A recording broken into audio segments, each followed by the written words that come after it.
first off would like to make a statement, because when I'm listening to anything from the Minister of ECYS or the Minister of Justice, it seems that every single thing that the former minister does or has done, there's an issue.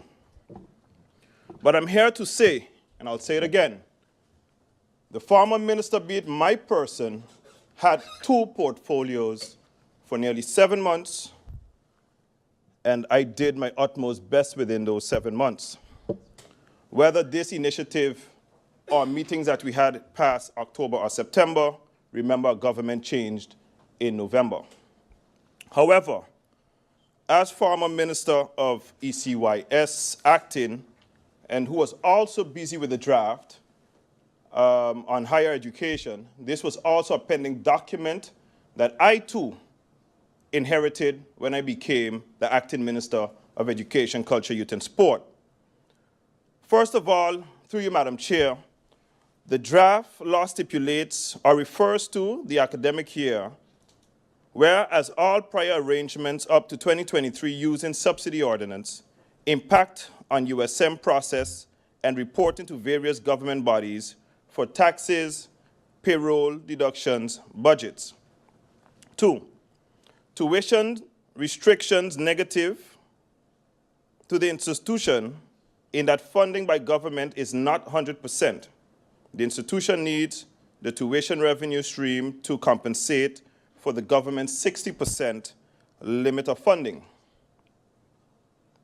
Naming USM and AUC can easily be added as the existing accepted institutions. This practice can be seen in the Dutch law on higher education. Note of definitions. Why was the academic year changed to September 1st through August 31st? Prior change and ministerial decrees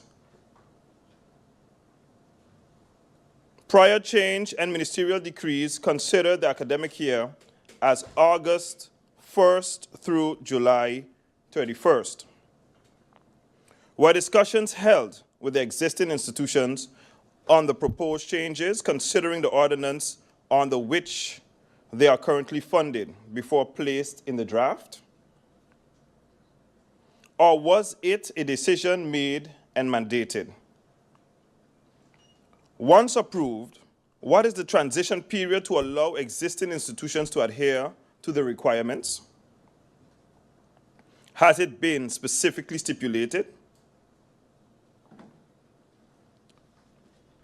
The question on the first point would be, was impact considered and discussed? What comes up every time we talk about this legislation is the fact that, we're constantly referencing AUC and USM, University of St. Martin and American University of the Caribbean. And if you compare it to the rest of the Dutch islands, they have their universities listed in it. And so I just wanted to see why they're not listed in it, just for clarification's purposes. And also, I do ask this all the time whenever this comes up, is the role that NEPA plays here, just so that we have an understanding of it. Again, I always like to remind that this is a public forum here. We're discussing things that matter to everyone else as well. And it's just to make sure that we understand when we're referring to AUC and USM, that we understand where NEPA falls into it. Because, of course, it's not a secret that there's so many changes happening in NEPA as well, and it's a fantastic school because we have actually a lot of our nurses there, but just the role that they play in this legislation so that everyone understands it. And that is pretty much it for now. Thank you, Madam Chair. One of my concerns has always been, I feel that we underuse NEPA, and I believe that that is an institution that has a lot of potential. So I would like to know the thoughts of the ministry in terms of, I understand that the level that is accredited now or even recognized may not be up to the standards that the minister just mentioned with regards to this law. But what are we doing to bring it to that next level? Because say 1, say 2, we are 16 square miles, but I believe that there's a lot of potential in that institution, and I don't want us to underuse something that can be great. So I would like to know, through you, Madam Chair, what are the thoughts in terms of enhancing the quality or investing more in NEPA to see what they can produce in order for us to enhance our education. I look forward to that response before I move on to the further questions. Thank you for the opportunity once again. Based on what my colleagues have brought forward, I just would like to give my sentiments in regards to the legislation in front of us. I personally do not agree, through you, Madam Chair, to mention specific institutes in the articles itself, because the law, the institutions can change, more institutions can be added, and I do believe, and I think the last time when we were here discussing this topic, I made it clear as well that it can be mentioned in the Memorie van Toelichting. The minister has done that, and I do believe that that is sufficient, because you want to avoid that certain institutions are mentioned, others are not mentioned, and the goal is for the institutions, all that will be added now and in the future, to get the same fair chances. So if it is to waarborg the current institutions, it has been done in my humble legal opinion through the Memorie van Toelichting. I'm happy that we're here now, and I hope we can come to the finalization of the legislation so that we can it can finally be in effect. That's my contribution for now. Then in reference to an idea that we already discussed before, that I already mentioned, was, for example, government-owned companies giving the possibility for scholarships and, to be able to study on a higher level within the company itself, using the existing universities that we have. Something came to my attention this morning that the NEPA gives a nursing course, and the medical and the university, the SMMC, so the hospital, also gives a course. But if you are working in the hospital, you cannot take the course from NEPA. So I'd like the minister to look into that, because then it's a kick-off to continue studying. Then in the legislation itself, on page 7, I love this point, and I just wanted to highlight this one point, which is extremely important, which is the uitgangspunt van de wettelijke stelsel, page 7, sturen en aansluiting arbeidsmarktbehoeftes. So paying attention that whatever universities we have, whatever is being given here, that it coincides with what we are looking for and need, and again, it goes down to mention concerning foreigners working, coming in and being hired by the local businesses, because they say they lack the education. So if the minister is already paying attention to that, I think that is a very, very good point, and I see it here. So I wanted to bring that to light, because a lot of people keep saying, hey, yeah, they don't hire us, but we don't get a chance. So there's the opportunity. Minister, Madam Chair, and I attended a conference the other day, and I think we both have the same, let's say, passion for technology. And what I would like to know is what measures will be or are included in this legislation to support technological advancements and innovation in the education system. Because what we see is, as Madam Chair, the Minister, I know for sure knows this, technology advances very quickly, typically a lot faster than even our legislation. And I would like to make sure that we have some sort of mechanisms idea to make sure that we are able to keep up, at the very least, keep up with technology in terms of how are we going to incorporate, let's say, AI in the future, and not be limited to what we decided on in 2025. And I believe that's something that the minister for sure can see herself in.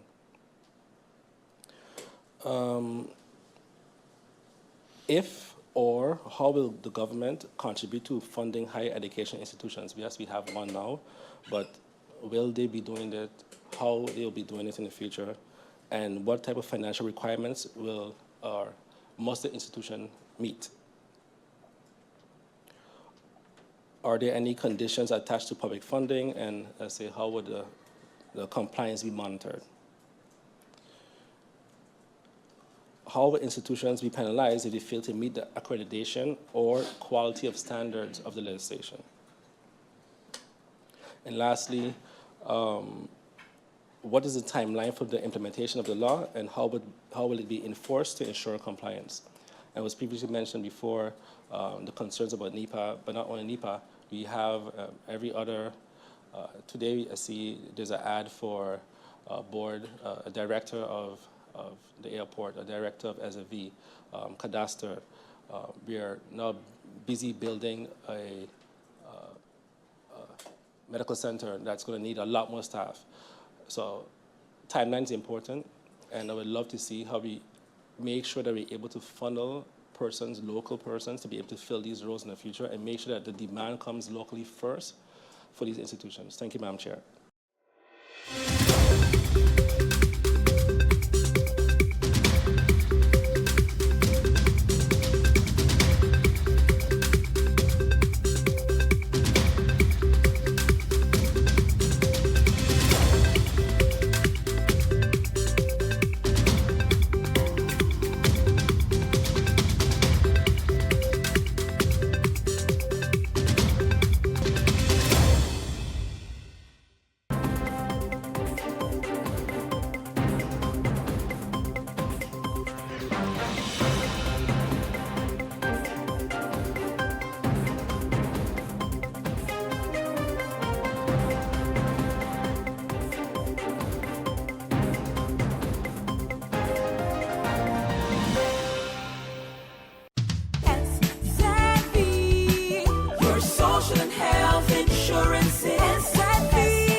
Are you SXM insured?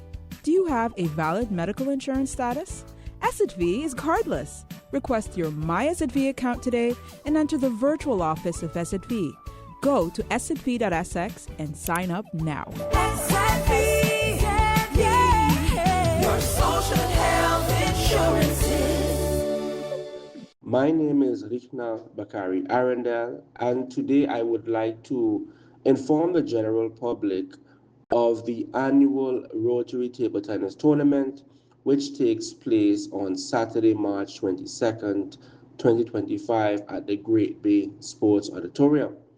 The time will be from 10 a.m. until 3 p.m., and we are inviting all players, whether seasoned or beginner or even curious, to come out to this particular event to enjoy the sport of table tennis and, of course, to witness the talent of many table tennis players on St. Martin. Now, to register, simply visit the Facebook page, which is SXM Table Tennis, and just simply send us your full name and email address and telephone number. Entrance is free, and of course, spectators are welcome to attend and cheer on their favorite players. So once again, the annual Rotary Table Tennis Tournament takes place on Saturday, 22nd, 2025 at the Great Bay Sports Auditorium from 10 a.m. to 3 p.m. And if you are unable to register via our Facebook page, please feel free to just show up on the day, and then we can have you registered.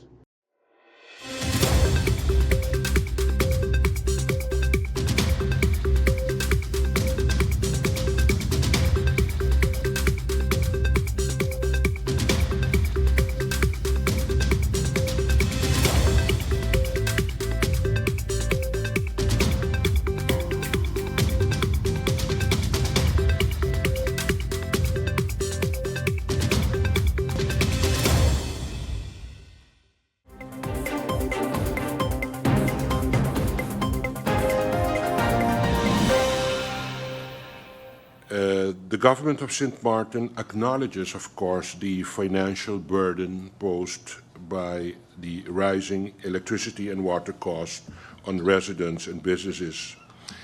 As part of our commitment to economic relief and sustainability, we are undertaking a comprehensive evaluation of the electricity and water tariffs with a primary focus on, of course, the fuel clause. Our first focus is, of course, on the reduction of the fuel clause. Ongoing analysis is being conducted to verify the validity and also the reliability of the fuel clause. Secondly, we are exploring the possibility of adjusting the formula to ensure that fuel cost accurately reflects actual consumption, preventing excessive charges. Thirdly, the government is reviewing the international fuel price benchmarks to determine if adjustments can be made to lower costs. Second focus is the regulatory oversight and transparency that we are looking towards.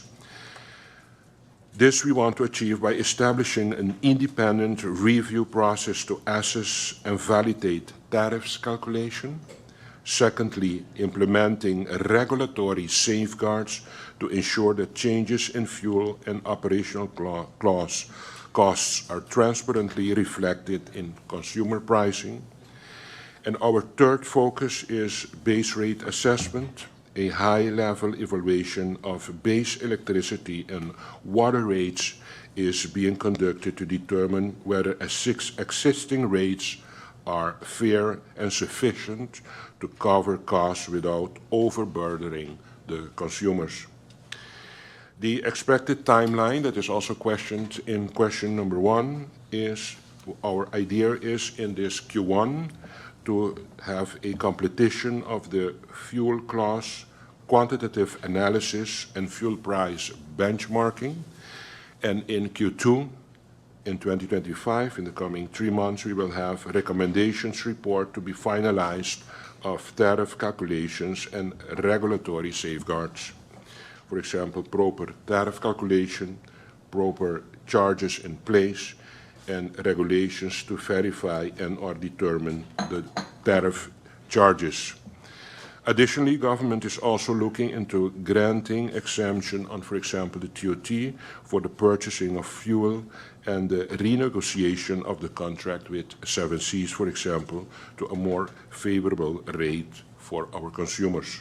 Prime Minister, you mentioned the granting of TOT exemption. Has Sol actually requested this? And you've also mentioned that government is looking into it. So what is it exactly? Is the Ministry of Finance already on board? Has the Department of Fiscal Affairs already started this? Because when you mentioned government is looking into it, has that process already started? Which entity is actually conducting the evaluation that you mentioned for the fuel clause? And what is the expected timeline for final completion? Regarding the management board, when exactly were the names submitted to the COM, and when exactly did the COM submit those names to the Corporate Governance Council saying, hey, we are ready now to move ahead? And regarding the CGC, is it typical, customary, or mandatory, once you have board members, to submit them to the Corporate Governance Council before we proceed? Question. Given you said that it's going to take into Q2 or towards the end of Q2 for the analysis of the fuel clause to come back in terms of what can be done and how to reformulate it, does that mean that GB as a company will wait until that process is complete to see what relief can be done? Or are they working on something in the meantime pending that? For example, I know back in 2008, the then Managing Director, Mr. Brooks, gave, I believe it was a 4.5 cents GILAS relief to the fuel clause. So can something like that be implemented right away? It doesn't have to be the 4 cents per se, but something to give that immediate relief instead of waiting until the end of Q2 and then analyzing it and going through the process again. Thank you.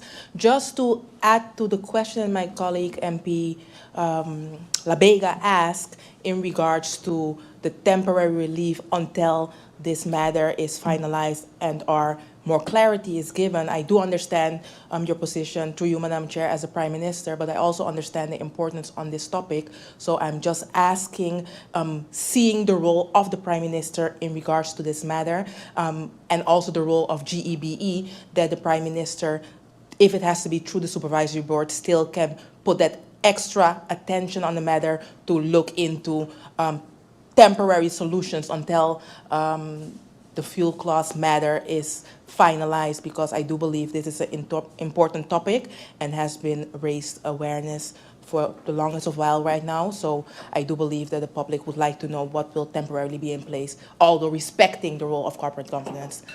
Prime Minister, could you briefly go into that question, please? MP Roseberg, thank you very much for your question. Important is to reiterate that this government is very aware of the social, economic challenges of the people of this country at this particular moment, and we are doing our utmost best to try to come with decisions that are going to have a significant impact on the cost of energy for the consumers of country St. Martin. So I can guarantee you that will happen. As you know, I always say I'm very allergic to poverty and challenges to actually keep your head above water. So I'm very aware of my people of St. Martin, and of course, this Prime Minister will do with his government whatever is possible to get a good control of the price that will be acceptable to contribute to a good livelihood of the people of St. Martin. On the other side, for example, as I said, GB can do their own thing until I come in with my pressing suggestions that I hope they will have to follow up on, what I hope, because we have a good relationship with GEB as shareholder. And the other side, for example, the GB already was busy with the senior relief program that they're busy with, that a lot of people are benefiting from.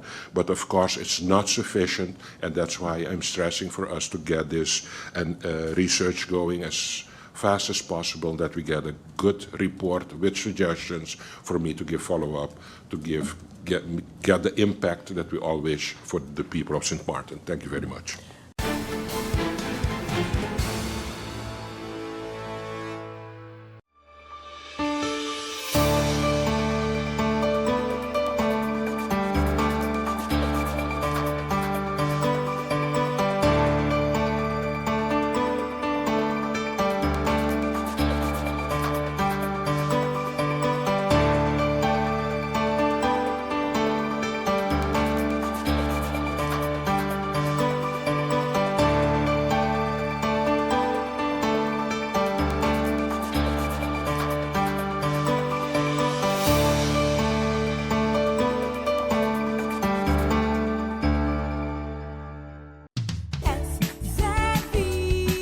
Your social and health insurance is your social and health insurance. Are you SXV insured? Do you have a valid medical insurance status? SXV is cardless. Request your My SXV account today and enter the virtual office of SXV. Go to sxv.sx and sign up now. Your social and health insurances.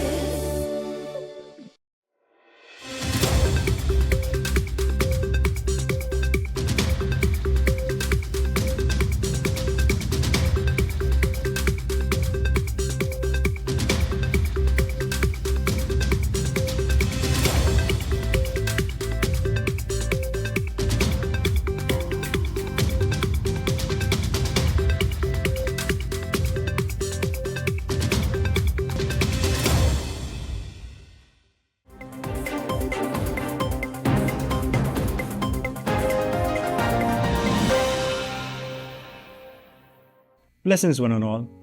It is with great honor I stand here today among such a dedicated group of people. I want to express my gratitude to Grace Hill Bible University and the Victorious Living Foundation led by Dr. Nicole Francis Cotton. Dr. Francis Cotton is someone I deeply respect, not only for her hard work as a certified holistic health coach, but also for her unwavering commitment to improving lives. Guess what? VSR too is in the profession of improving lives. For this reason, we did not hesitate to collaborate with Victorious Living Foundation on this important initiative, in particular for this sensitive topic of suicide, that will be addressed from different perspectives. Suicide is a silent crisis that impacts individuals, families, entire communities. suicide is on the rise in our community, with the most recent victim only 14 years old. As Minister of Public Health, Social Development, and Labor, it is my responsibility to help break that stigma. We must understand what brings someone to such despair and work together to providing hope and support. By raising awareness and having open conversations, we can save lives. With regard to the participants in this masterclass, based on conversations and their professional backgrounds, I can state with confidence the knowledge and commitment in this room have the power to change lives and strengthen our community. Your efforts are building a future where no one has to face their struggles alone. Let us remember that suicide prevention is a shared responsibility. It is something we all can contribute to as family members, friends, and community members. Together, with God's guidance, we can create a network of love, support, and understanding. Thank you, and may God bless you all. I am Dominic Vital, Master Counseling Degree student of Grace Hill Bible University, St. Martin campus. I am focusing on preventing suicide among pastors and clergy. Key statistic: understanding the challenges and strategies for prevention, prepared by Pastor Dominic Vital. Suicide in St. Martin. Suicide results from many complex socio-cultural factors and is more likely to occur during periods of socio-economic, family, and individual crisis, loss of loved ones, unemployment, sexual orientation crisis, difficulties with developing one identity, excommunication from one community, and other social belief. Disinformation receiving from the French side of the island. Suicide on St. Martin North side. Based on the previous slide, the communes of St. Martin and St. Barthélemy have some of the highest suicide mortality rates in the national territory. State Dr. Jessica Lacroix, Public Health Doctor at Arts, in the editorial of the Public Health Bulletin published last year, March 2024. In St. Martin, between 2013-2015, 18 deaths by suicide were recorded. Men represented nearly 9 out of 18 of this suicide observed during this period, when the number of suicide 18 is related to the residing population of St. Martin age over 10 years. We obtained a suicide mortality rate 27.2 per 100,000 inhabitants, almost 50% higher than the national suicide mortality rate during the same period. Although St. Martin and St. Barthélemy had the highest suicide mortality rates in France, they reported the lowest hospitalization rates for suicide attempts in the country, behind only Mayotte and Guadeloupe. Challenges faced by pastors and clergy: emotional strain. Supporting others through crisis often leads to share personal struggles due to expectation of constant strength. Stigma, fear of judgment or shame, prevents pastors from seeking help for mental health issues.